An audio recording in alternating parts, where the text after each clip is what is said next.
This is David, and this is part of the K4 module, Knowing the People.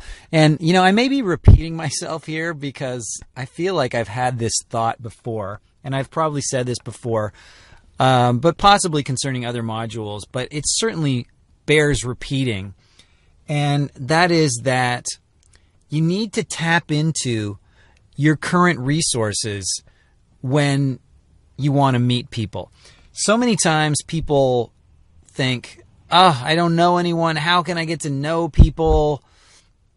It's so hard. I don't want to call anyone. I don't want to call a bunch of strangers, send strangers email. That'll never work.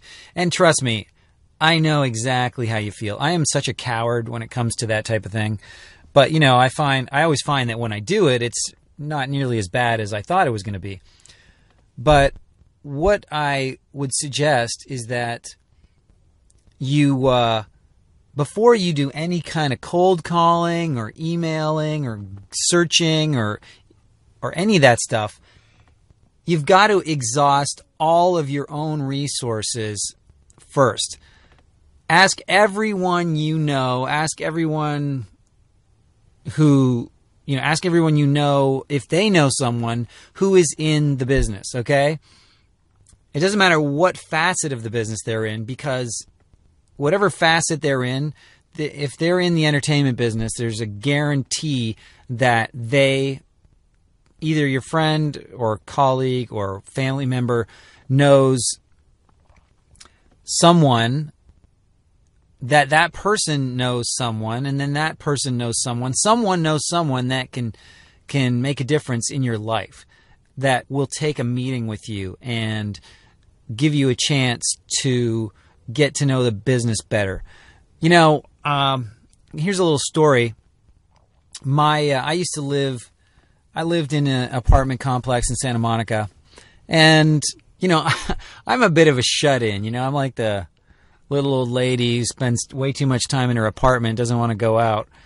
And I've been like that. I guess I'm just a natural introvert most of the time. And, this guy moved in next door to me, and he was kind of this brash older guy, New Yorker. We got to talking and chatting.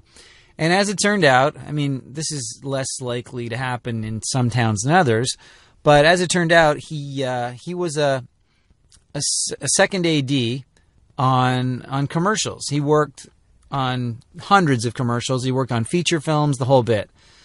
Mostly as a second AD. I guess he never really had aspirations to become a director. But we got to talking, and I told him I was an actor, and out of the blue, he's like, he's telling me about all of his exploits, but he wasn't in the business anymore. But he said, my one son is an executive producer, and my other son is a camera guy. I'm like, oh, that's cool. So I was thinking, I should meet the son who's a producer. But then I thought, I'm like, what's he going to do for me? I'm like an actor who doesn't have any credits, and he's this big guy who, has a personal relationship with Tony Scott. And so I was kind of like, well, I'm not going to ask for any introductions there. And then he goes, and my son, who's the cameraman's ex-wife, she's a commercial producer.